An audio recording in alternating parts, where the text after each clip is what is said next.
భూములను అమ్మకం ఆపాలి. హైదరాబాద్ యూనివర్సిటీ భూములను యూనివర్సిటీ భూములను సిగ్గు సిగ్గువ ప్రభుత్వమా, సిగ్గు సిగ్గువ ప్రభుత్వమా, సిగ్గు సిగ్గువ కాంగ్రెస్ ప్రభుత్వమా.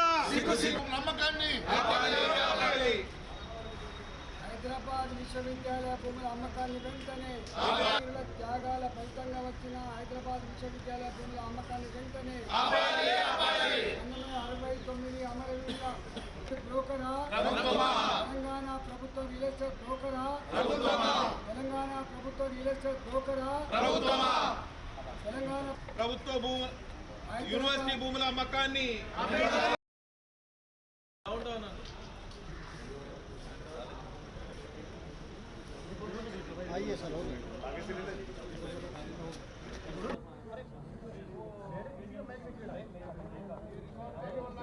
యూనివర్సిటీ భూమి అమ్మకమా, సిగ్గు సిగ్గు సిగ్గు సిగ్గు యూనివర్సిటీ భూమి అమ్మకమా, సిగ్గు సిగ్గు సిగ్గు సిగ్గు ప్రభుత్వ వైఖరి.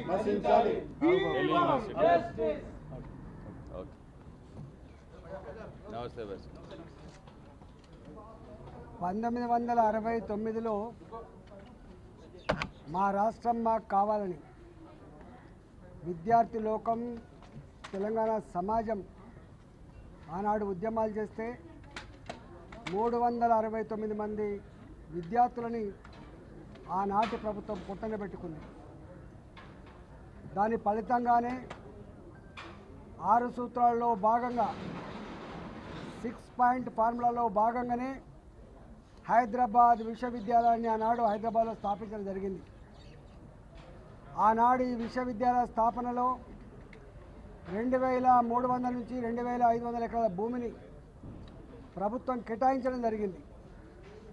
కానీ రేవంత్ రెడ్డి ప్రభుత్వం అధికారంకి వచ్చిన తర్వాత ఆర్థిక వ్యవస్థ దివాళా తీసింది.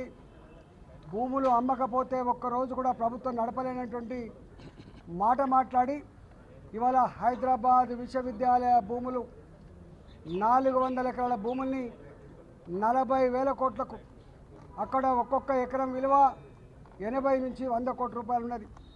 ఆ విలువైన భూముల్ని అమ్మి ఇవాళ సర్కార్ నడపాలనేటువంటి ఒక సిగ్గుమాలిన ప్రయత్నానికి ఒడిగట్టింది రేవంత్ రెడ్డి సర్కార్. అక్కడున్న విశ్వవిద్యాలయ అధికారులు కావచ్చు, విశ్వవిద్యాలయ విద్యార్థులు కావచ్చు, అక్కడ మా భూములు మాకు కాపాడండి, రేపు హైదరాబాద్ విశ్వవిద్యాలయాన్ని ప్రపంచంలోనే ఒక గొప్ప విశ్వవిద్యాలయంగా తీర్చిదిద్దే ఆస్కారం ఉంది. ఒకవైపు ఏమో ఇవాళ దవాఖాన కడదామంటే భూములు దొరకలేవు, రెసిడెన్షియల్ స్కూల్ పెడదామంటే భూములు దొరకలేవు.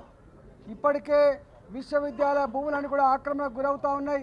ఉన్న విశ్వవిద్యాలయ భూముల్ని అమ్మకండి, రియల్ ఎస్టేట్ బ్రోకర్గా మారకండి, కాంక్రీట్ జంగల్గా మార్చకండి, పర్యావరణాన్ని దెబ్బతీయకండి అని చెప్పి విద్యార్థులంతా కూడా మొక్కవోని ధైర్యంతో ఉద్యమాలు చేస్తూ ఉంటే ఇవాళ రేవంత్ రెడ్డి సర్కార్ పోలీసులు ఉసిగొల్పి 100 డోజర్లు అక్కడ పెట్టి పర్యావరణం అంతా కూడా ధ్వంసం చేసి చెట్లన్నీ కూడా కూల్చివేసి విద్యార్థుల రక్తాన్ని కళ్ళ చూసి ఇలా విద్యార్థుల మీద కేసులు పెట్టి జైళ్ల పాలు చేసే ప్రయత్నం చేస్తూ ఉంది.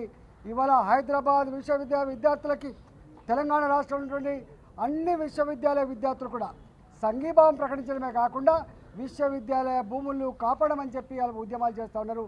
దానికి సంఘీభావంగా ఇవాళ భారతీయ జనతా పార్టీ పార్లమెంట్ సభ్యులుగా పెద్దలు అక్క అరుణక్క గారు, అదేవిధంగా విశ్వేశ్వరరెడ్డి గారు, రఘునందన్ రావు గారు, నగేష్ గారు, అదేవిధంగా మా మంత్రులు ఇద్దరు కిషన్ రెడ్డి గారు, బండి సంజయ్ గారు, అరవింద్ గారు, నిన్ననే ఎంపీలమందరం కూడా ఎడ్యుకేషన్ మినిస్టర్ గారిని కలిసినాం, ధర్మేంద్ర ప్రధాన్ గారిని, పర్యావరణ మినిస్టర్ గారిని కూడా కలిసినాం, భూపేందర్ యాదవ్ గారిని. వారు ఒకటే మాట అన్నారు, వారు ఒక్క పర్మిషన్ లేకుండా ఒక చెట్టు కొట్టడానికి వీలు లేదు, పర్యావరణం ధ్వంసం చేసే అధికారం వాళ్ళకి లేదని వాళ్ళు చెప్పడం జరిగింది. ఈరోజు మా ఎమ్మెల్యే మహేశ్వర్ రెడ్డి గారి నాయకత్వంలో, బీజేపీ లెజిస్లేటివ్ పార్టీ నాయకత్వంలో ఇవాళ మా ఎమ్మెల్యేలంతా కూడా ధన్పాల్ సూర్యనారాయణ గారు కావచ్చు, అదేవిధంగా రామారావు పటేల్ గారు కావచ్చు, అదేవిధంగా మా హరీష్ రావు గారు కావచ్చు, వారితో పాటుగా మా మాజీ పార్లమెంట్ సభ్యులు మిత్రులు బీవీ పటేల్ గారు కావచ్చు, అనేక మందిని ఇక్కడ ఎమ్మెల్సీ అంజిరెడ్డి గారు, అదేవిధంగా మా నాయకులు ఈరోజు తెలంగాణ భవన్లో ఈరోజు ధర్నా నిర్వహించి ఈ ప్రభుత్వాన్ని నిరసన తెలియజేస్తూ ఉన్నాం. మా భూముల అమ్మకం కనుక ఇట్లే కొనసాగితే ఖబర్దార్ అని చెప్పి హెచ్చరిస్తూ ఉన్నాం. మా జోలికి రావద్దని చెప్పి డిమాండ్ చేస్తూ ఉన్నాం. భారతీయ జనతా పార్టీ ఆ భూముల రక్షణలో మాకున్న శక్తి మేరకి విద్యార్థులకు విశ్వవిద్యాలయాలకి అండగా ఉంటామని చెప్పి విశ్వవిద్యాలయ భూములు కాపాడంలో భారతీయ జనతా పార్టీ పార్లమెంట్ సభ్యులుగా, భారతీయ జనతా పార్టీ శాసనసభ్యులుగా, భారతీయ జనతా పార్టీ శాసనమండలి సభ్యులుగా పార్టీ యావత్ అంతా కూడా వాళ్ళకు అండగా ఉంటుందని చెప్పి తెలియజేస్తా ఉన్నాం.